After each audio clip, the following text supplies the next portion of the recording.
Okay, well, good morning, everyone. We'll get things underway. As Damien mentioned, my name's Aaron Davis. I'm the lead scientist for Project 25, and my probably unfortunate co-presenter this morning is Stephen Calcagno, the chairman of Cairns cane growers region. And we'll be talking about Project 25 today. As you can see, as Damien's already mentioned, it's got a rather long-winded title, engaging with farmers and demonstrating water quality outcomes to generate confidence in on-farm decision-making. But yeah, we rarely refer to it as that. And I want to make the point very early on in the piece, in the interest of the spirit of collaboration, as will become very apparent throughout the presentation. The project itself became, bigger than Ben-Hur in many ways as it sort of evolved, and we had a lot of very, I think, useful and fruitful collaborations with other research groups and different support from different levels of government throughout the process, and I'll be giving sort of very brief shout-outs to those throughout the course of the presentation. So Damien's already kind of stolen a bit of the thunder about, the origin story, if you'd like, of Project 25, but a point I really want to make about it, despite the title, is that, and it's something that was really emphasised throughout the course of the project, is that we wanted it to be much more than just simply a water quality monitoring program. It was really about establishing that sort of framework with trust and getting a lot of rapport with the local cane industry so that we can move on a range of different issues if need be and have that sort of flexibility and adaptability to answer a lot of the questions and the very relevant questions that they have about water quality and the relative impacts of intensive agriculture on the Great Barrier Reef ecosystem. So the project's really emphasised sort of participatory model, a lot of emphasis and work going into building that trust, a lot of co-design, and growers have a really sort of, in many ways, a dominant role in terms of the oversight and governance of the project and the sort of questions we want answered and how we sort of deliver a lot of the information back to industry and broader than that. I don't know if you want to say anything, Steve? No, Aaron, Damien before, he more or less covered the area. I think he was giving us kudos a bit more. I think Greg Hunt announced it because I think Sheridan belted him up probably before the meeting. It wasn't really us. And I was put forward as the main part, but I've got I think at the back there, Barry Stubbs has been an integral part of it at the start, working with Sheridan to get this off the ground. I just happen to be the chairman, so I stand up and take the hits.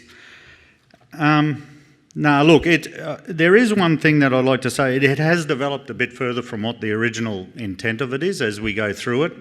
And I noticed in the abstract at the back about it, abstracts, and it said it's about fundamentally changing the behaviour of farmers. That is kind of right, but it's developed a lot. It was a tool to help, but it's developed from that. I think it's educated the researchers. It has actually changed their views as well. I think you'd agree with that. They found a lot of things out, and we could both get in a room and understand the issues that we needed to address and the challenges that were for us, and we understood the challenges for them. So I think that's, yep. So the tractor picture you want to put in there? Yeah, that's the partnership. I'm probably the one on the mudguard.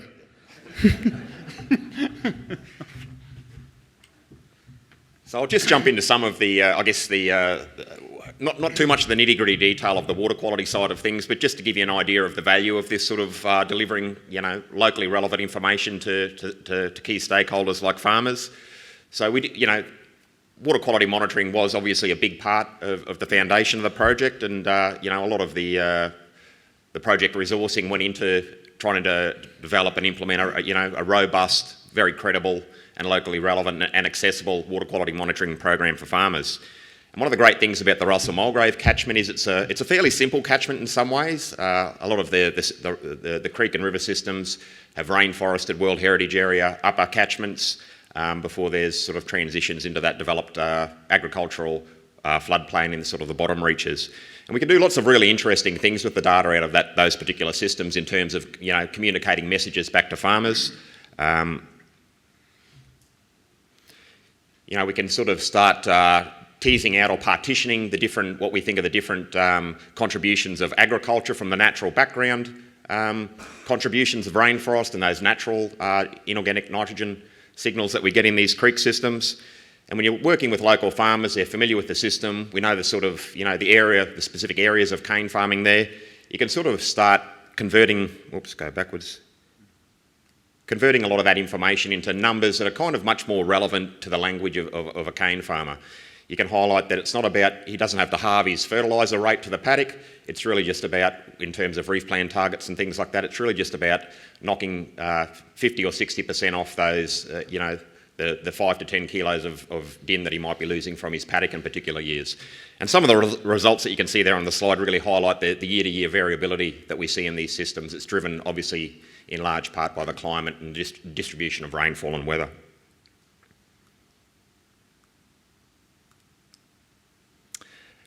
As I've already touched upon, one of the really interesting or valuable collaborations, I think, was with the CSIRO Digiscapes platform and their 1622 water quality app, and give a big shout out to the team involved with that, some of whom are in the room today. But it's a really exciting time in water quality monitoring, I think. You don't often hear people saying that, but these new sensor technologies are really sort of opening up scope to deliver locally relevant and very accurate and timely information back to the industry, and sort of pushing or developing these sort of platforms was a big part of Project 25, and a lot of the growers involved in Project 25, as well as further afield, had a really big role in sort of the engagement and feedback about the development of this app and its sort of various iterations through time. And as you can see there, and some of you are probably very, very familiar with it, I'm still surprised myself now with even going and talking to farmers about this sort of thing, that they do actually access a lot of this information now and look at it on quite a regular basis. So it's really changing the way that we can communicate with key stakeholders and demonstrate local dynamics of water quality. There's been some interesting, I think, scientific findings that we're finding throughout Project 25 too, that's been a good learning experience for me, as Stephen's already said. We're finding that, in many cases in these wet tropic systems, a large part of that annual inorganic nitrogen load tends to leave in the first 3 or 4 to 5 events, often in the early stages of the wet season before we get to those really big sort of February, March wet season events, which are sort of the major flood events for the year. And when you've got a lot of these sensor networks and a water quality monitoring program like this across a catchment, you can start communicating with farmers and educating yourself as well as farmers about, when does this inorganic nitrogen tend to move? What are the key risk periods? Where are the hot spots in the catchment? And the local cane growers extension groups have been really good with this, where we've worked hand in hand with them in a partnership with delivering a lot of the information back to, or sort of guiding their extension efforts with BMP accreditation role, in particular catchments that are sort of jumping out as apparent hotspots. And then we can sort of move onto the management practice side of things. You're probably better placed than me, Steve, to talk about this. I don't know if you want to jump in again. Yep. Yeah, well then that leads on, how do we tackle it? As you can see there, before I go there, the simplistic argument is, and I'll be quite frank, from a lot of people, bureaucrats, etc., is just put less and less fertiliser. But I'm sorry, we're at the cusp as an industry. We can't go any less than what we have now. 6 Easy Steps program is scientifically based over years and years, and that's what the plant needs to maintain productivity, and we have to be profitable as an industry. So then the question goes, why?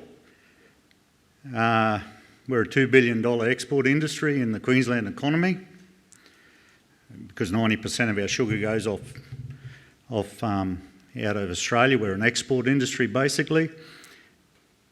That $2 billion within the economies, that for every dollar that we produce, it puts $6.42 into the state of Queensland. So pretty well, when you multiply that out, we're about a $14 billion industry. And if we're not profitable and productive, regional communities up and down the coast will collapse. That's why we can't put less and less fertiliser. That's not the answer. Simplistic answer, but pretty well a dumb answer to it. So that's where this has come in. We found by the first 3 flushes is about where you lose most of your losses. You'd agree with that?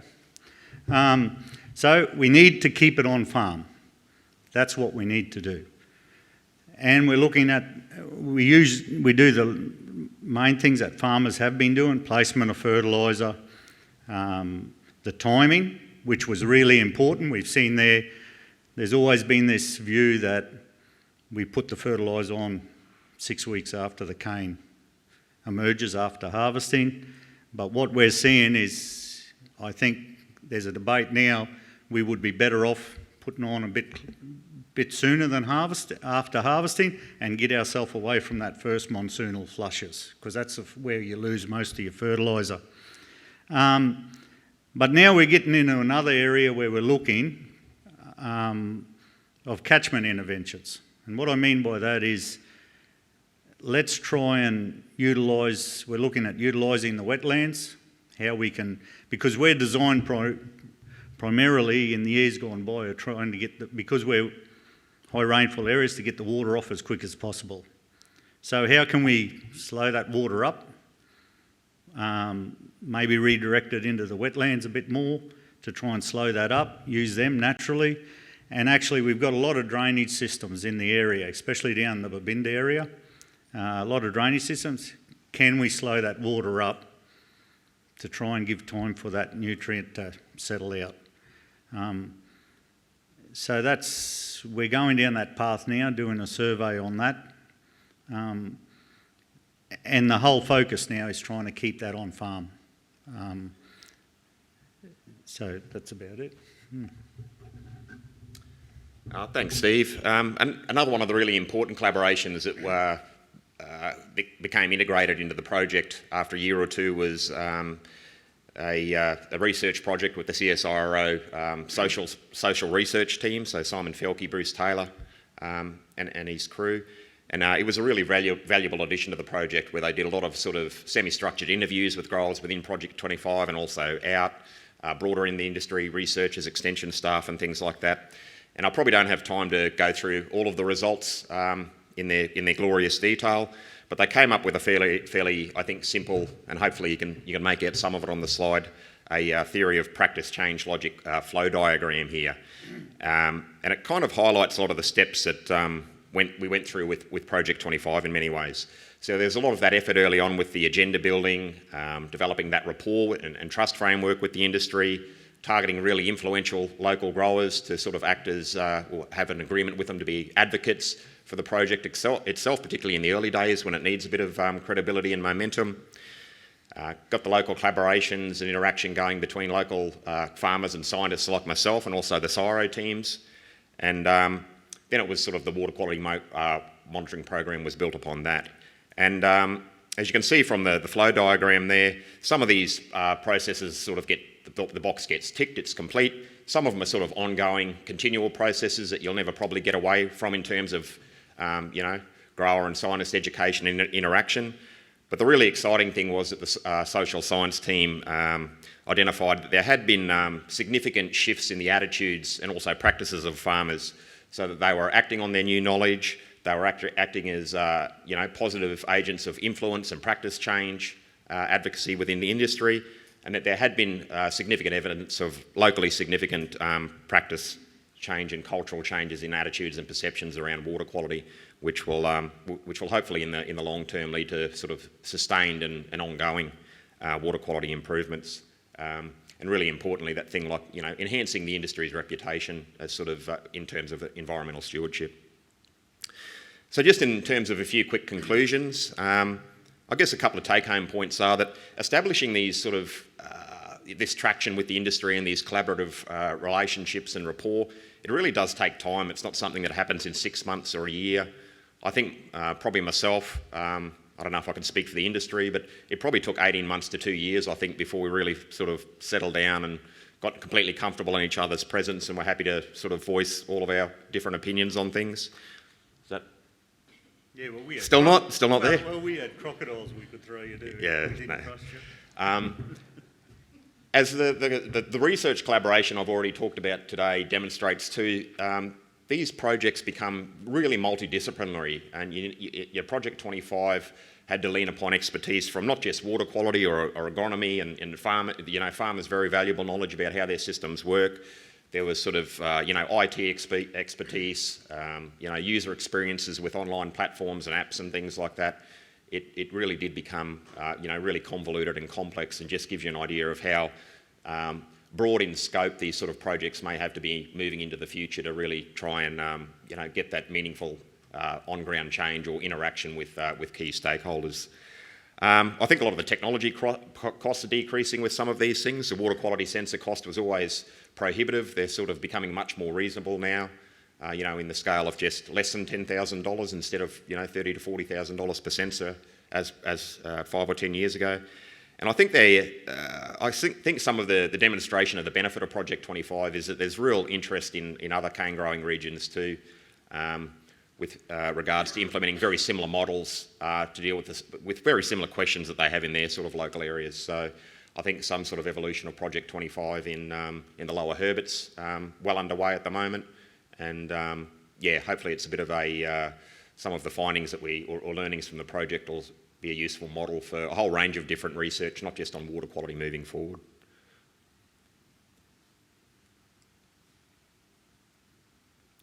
And obviously a lot of acknowledgements here for the NESP Tropical Water Quality Hub itself, Australian Government, RRC for their administration and support of this project throughout its life, and particularly to the cane growers themselves. If they hadn't sort of taken genuine ownership and leadership in this space, the project probably would have petered out or not gone particularly achieved its original aims. So I'll probably leave any concluding comments to Peter. Stephen, sorry. Jesus, all that time you still don't know my name. No, listen, same thing, we're 1 minute over, wrap up. I'd like to acknowledge Trop Water Reef and Rainforest Research Centre. They've been great to work with. I remember the first meeting, Damien, he come in and I thought I had all the brains trust, and first question Damien asked me over a cup of coffee was, so why do you think the seagrass is dying? And I thought, well, I thought he had all the answers, but apparently not. So that set the foundation that we were on the same platform, I think. But it's great to work with them, and I think collaboration's the only way we're going to go forward. If everyone thinks they've got the answers, I'm afraid no one's that smart. It's going to be together we move forward and try and get practical solutions. Thank you.